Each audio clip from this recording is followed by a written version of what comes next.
So back when we started skating, we had the standard rollerblade TRS, and this was probably 1994, maybe 93.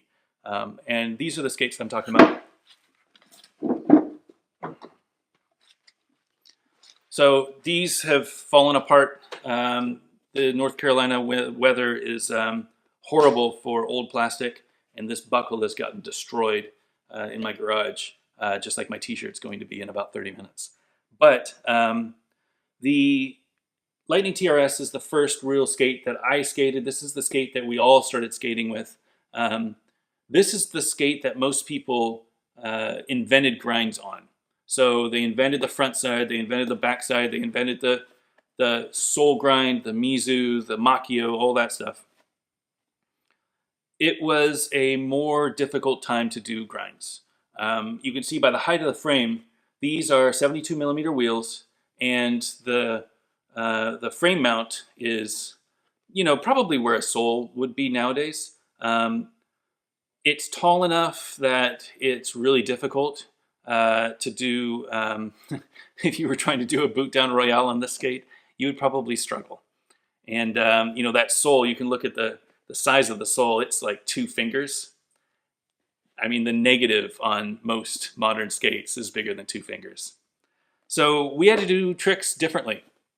And I actually have an aid with me. So I got this piece of PVC as a illustrator. So imagine this is the rail, right? So when you do a sole grind with this skate, you can see this is a small PVC pipe too, but you've got to really roll your foot over, otherwise you're just going to slip off. So having to roll your foot over taught us how to do sole grinds differently. You bow your leg over like this, bone your leg over like this, and that's how you balance. Additionally, front sides didn't really matter, but when you were learning royales, if you're trying to do a royale with this skate, this groove, the royale groove, you would have to grind it down pretty deep so that you could actually do a royale rather than sticking on the wheels and sliding all over the place. But you can see the angle. When you did a royale, you would get a groove right here. And that's a different angle. So if I've got the rail, that's a different angle, like that. So if the rail's like this, it's kind of hard to see. Let me see if I can, there you go, that's a better angle. So you see that it's not parallel. And because the boot, where the angle of the groove is to the angle of the frame groove, you can see it's at an angle when you're doing royale tricks. This is how we all learned royales. And if you remember, what's probably the best example of the royale is VG3 and Randy Spizer's section. I don't think anybody knew how to do royales as well as Randy did. And if I remember correctly, in that video, he was on Majestic 12s. And somebody can correct me if I'm wrong. But I think he was on Majestic 12s, which was the Rossi's version of the like the TRS. It had a shorter frame, so it didn't fit 72s. I think it fit 62s. Somebody's going to correct me. Smaller wheels, and it had a groove, and it had an H block, but it didn't have a sole plate. Maybe this fin was a little thicker. I think it was a little thicker, but it didn't have a sole plate. So you were still doing that groove, that royale groove, using this again because it's white, like this. So it was at an angle. And boy, Randy, he could kill the royale. The guy was incredible. He would jump on anything, do royale, all over UC Irvine, all over all of Southern California. If there was a ledge, if there was a rail, I mean, he could jump on a royale. And it was a really groundbreaking trick. I think that skating at that time, around VG2 or so, we were doing alley-oop tricks, we were doing topside tricks, but definitely, not on ledges. And alley-oop tricks, we were kind of sticking and such. There weren't really good skates. We would get stuck on the, this is metal on the bottom.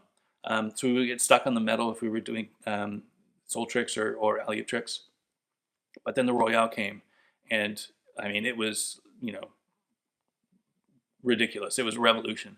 And everybody was doing royales. So around that time, which must have been 96, maybe. My years are probably a little off, so somebody please correct me if I'm wrong. I want to say it was around 96 or so. We started learning that the skates that we had needed to be improved in order to accommodate the way that skating was going. And probably the best example of this skate, the most advanced skate for its time, and probably even today, was the K2 Fatty and the Fatty Pro. So I have a Fatty Pro here.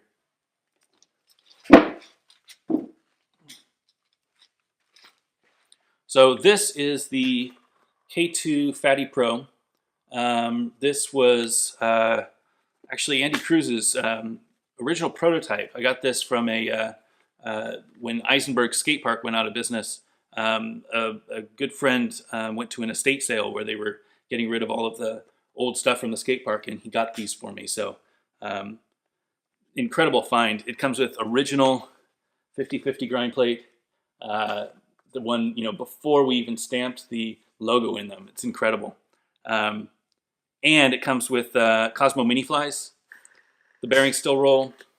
What a great find. These mini flies are actually in pretty good condition. I could probably skate these. I only have 4 of them, but 54 anti-rocker, that's a little low. Anyway, so this is the K2 Fatty. The K2 Fatty was way ahead of its time. There were a few things that I addressed that we were running into problems with. The first with sole grinds, we were rubbing on the rivets. The rivets that held the sole and the frame to the boot were metal. And with it being metal, they weren't protected, which was great when we were doing coping or when we were jumping on handrails. But if you were doing ledges, that metal on cement just sticks, especially on alley-oop tricks. Personally, I have a really hard time doing alley-oop tricks on stickier ledges, and metal made it even stickier.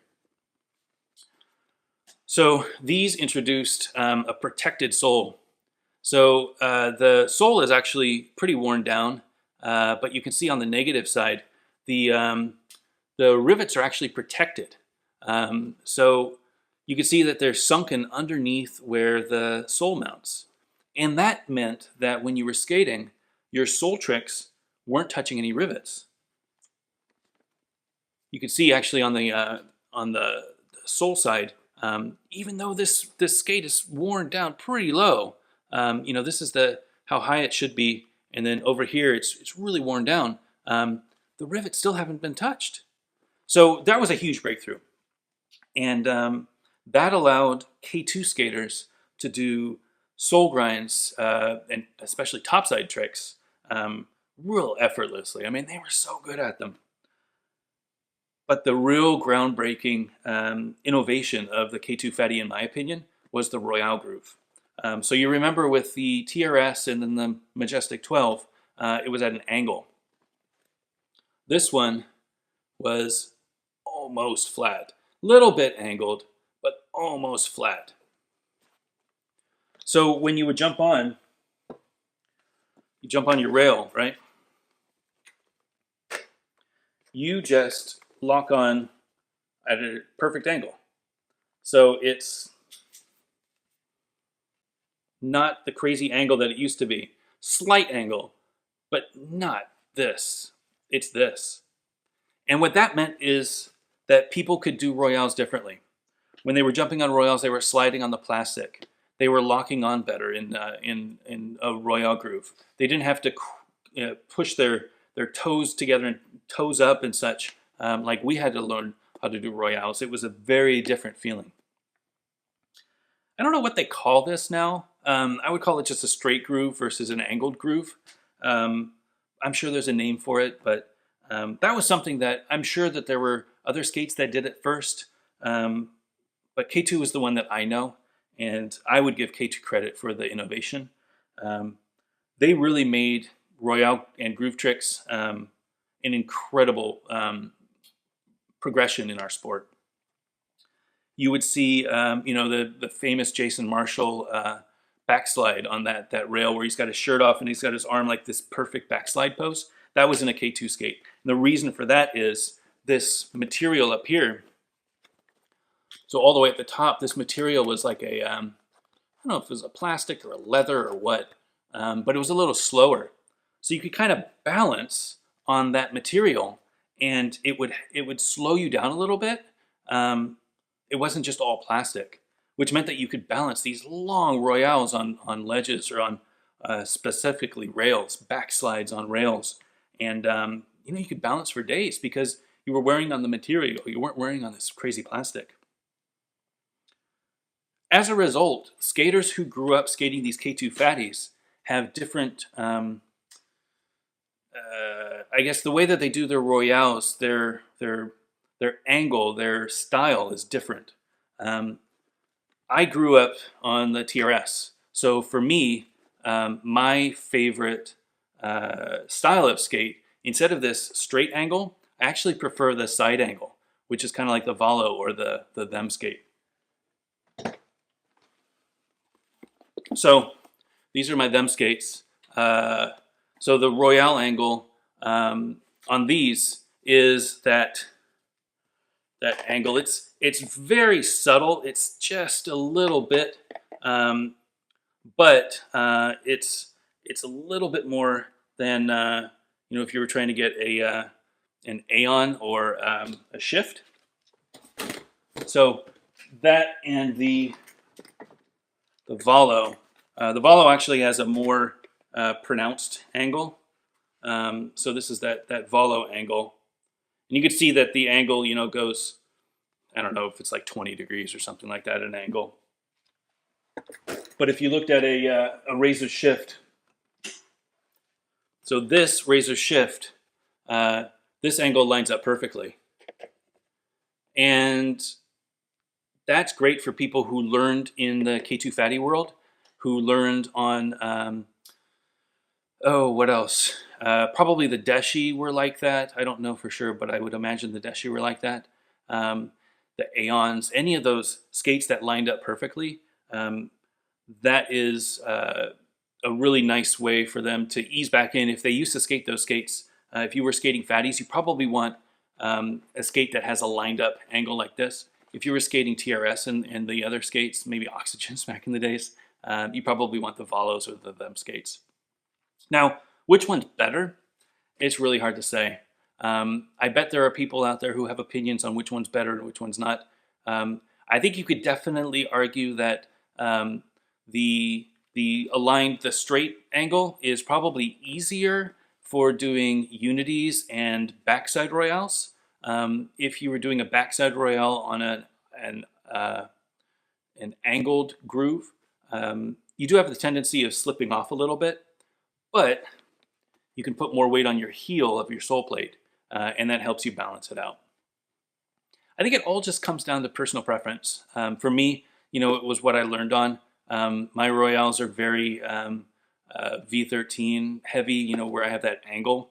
I know a lot of people who just do it straight, and it really doesn't matter. You're still doing the trick.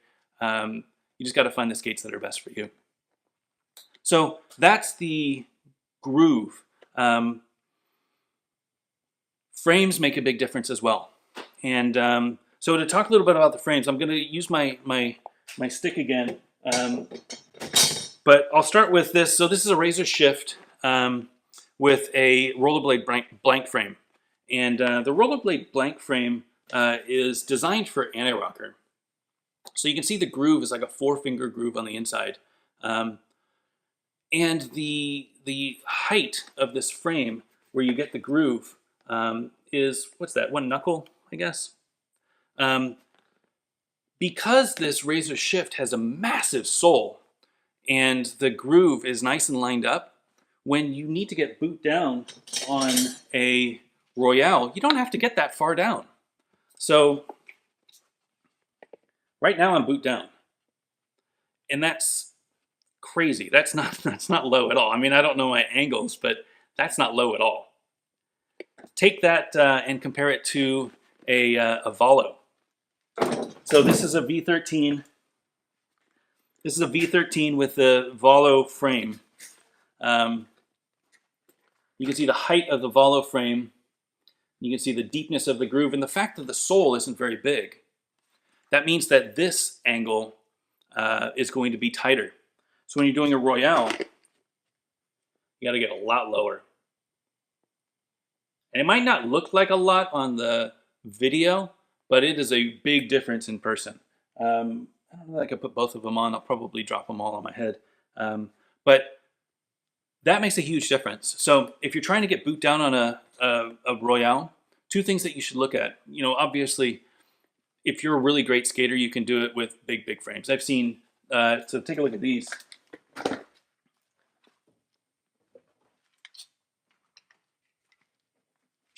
So these are the Kaiser level 3 frames, 3.1 frames. These things fit 72 mil wheels, maybe 80. What is it? 72? I think they're 72s. So a 72 mil wheel, and it still has a groove for grinds.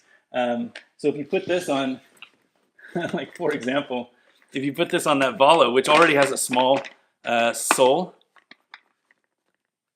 this angle is super tight. So you're going to have to get really, really low in order to do a Royale on this. And that's not to say you can't do it. You know, people are really strong with their quads. You know, if you're doing squats a lot, all that it is, you know, getting that balance right and then doing a really good squat and keeping your legs strong. But if you're getting back into it, my opinion and recommendation for easing yourself into boot down Royales, get the lowest profile frame that you can get. Now that's not to say the lowest wheel, but you need to get that groove as low as you can. Something like, you know, a rollerblade blank frame would be fine. The ground control featherlight frame would be fine. Anything with a really low, deep groove that's designed for anti-rocker. And then you want to pair it with something that has a big sole. So something like the Razor's Shift, or even the USD Aeon out of the box. Let me compare that one.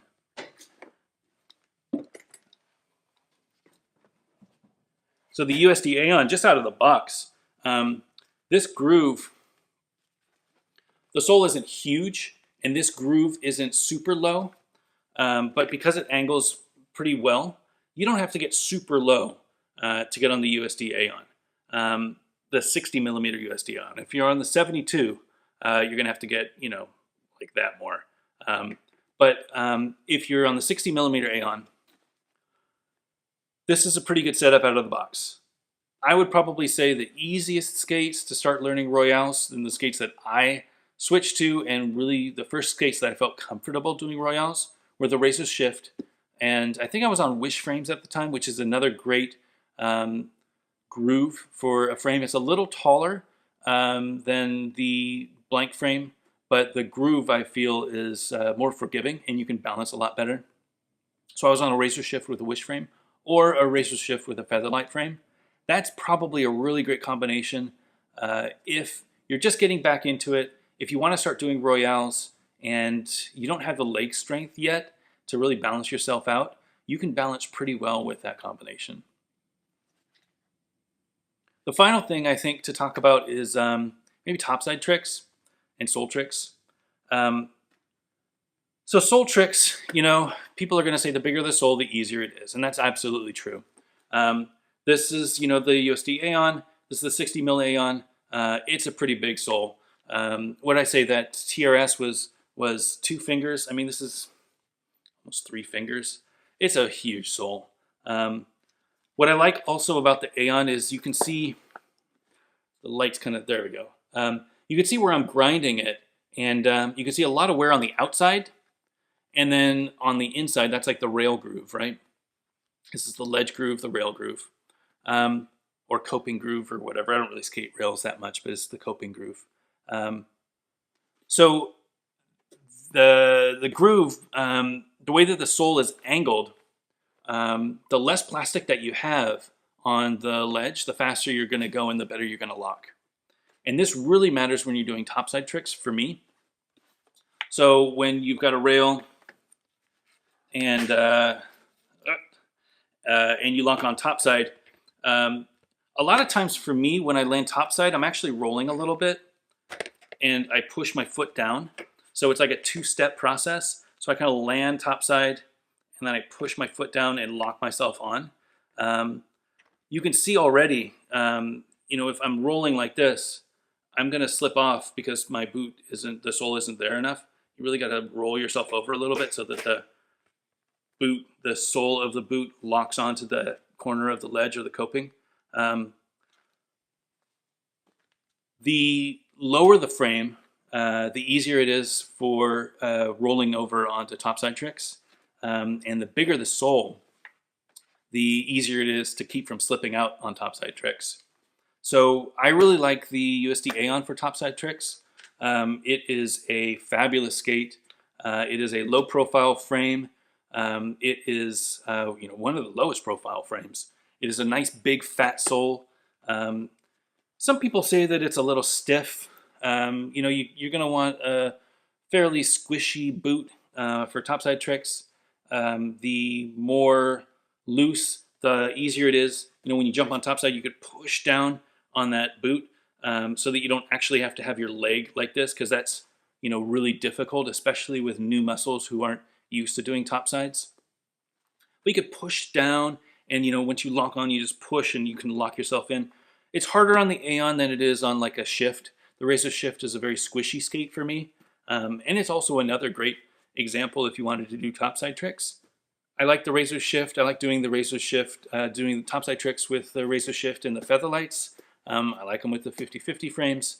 Any sort of low profile, maybe 60 millimeter max wheel is a really great combination for topside tricks with a big sole skate like a Razor Shift. I really like the them skates, the 908s. And I showed you before, but this is my setup. The sole isn't as big as the Aeon is, and it also doesn't have the. You can see the wear. How can I do this? So you can see the wear. It's fairly even compared to the Aeon, where I had most of the wear on the edge, and then I had the coping wear on the inside. These are fairly even, and that leads me to believe that the sole is fairly flat. Again, it's not a huge deal. If you roll over, you're still going to get that angle and that good lock. But if you don't roll over and if you're kind of upright, the Aeon, because of the angle of the sole plate, will help you stay on the ledge and obstacle a little bit better. But something about this skate, I don't know if it's the squishiness of the boot or if it's just the way that it locks. I feel really confident doing topside tricks with it. I am riding 50/50 frames, which are a low profile frame, maximum 58 millimeter wheel. These are actually 60s that you can ride with the them skates because they have the front wheel well. What would you say? So the sole plate has a little groove cut out of it so that the wheels can extend past the frame, which is nice. So yeah, 60s, great. Really, again, it comes back to what feels natural to you. Basic rule of thumb, though, for me, and to summarize all of the things for boot down royales. Best recommendation is if you used to do boot down royales, remember what sort of skate that you were doing them in. If it was a straight skate like a K2 Fatty, then you should probably stick with a straight angle like a Razor Shift or a USD Aeon, or even the K2 New Jacks, K2 Front Streets, or a Naturals, sorry, the Rollerblade New Jack. Rollerblade New Jack is also what's the angle on this? It's complicated. So the Rollerblade New Jack is actually, it's a really difficult skate to do royales. This groove is really big, so there's a lot of room for slipping around, and it's really deep, which means that you have to get even lower. I don't recommend these for boot down royales, at least for learning them. I had a really difficult time doing boot down royales in these skates, and I slipped out a lot. Check out my Instagram if you want to see the struggle for doing boot down royales on a down ledge. It was not pretty. 20 seconds of just slipping out every second. Anyway, getting off topic. So aligning. So if you started with K2 fatties back in the days, you probably want to stick with something that has a straight angle, like a razor shift, like a USD Aeon, something like that.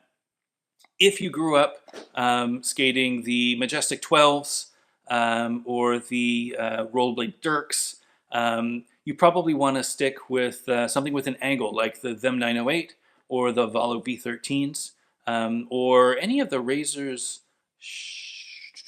The Colts are like that. And I think were the SLs like that? I think the Colts are like that. I think the SLs are a straight and the Colts were an angle. So that's Royales. You want to get a deep groove. So not necessarily a low profile frame, but a deeper groove means that you don't have to bend down as low and you can get that angle pretty easily.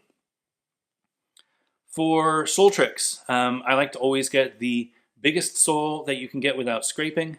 Realize that the bigger the sole and the lower frame, the harder it is for you to do turns without scraping and doing cess slides out, which can be fun, but it's not so much fun when it catches up to you and you don't ready for it, you're not prepared for it.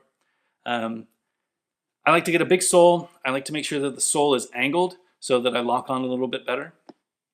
For topside tricks, I like to have a low profile frame, something like a 50-50 frame, something like a Featherlight 3. I'm sure there's a bunch of good Kaiser frames as well. I'm not super familiar with the Kaiser aggressive line, but the lower the frame, the easier it will be to do topsides because you don't have to get down as low and you can still get that angle and lock on. And I think that's it. Thanks for watching.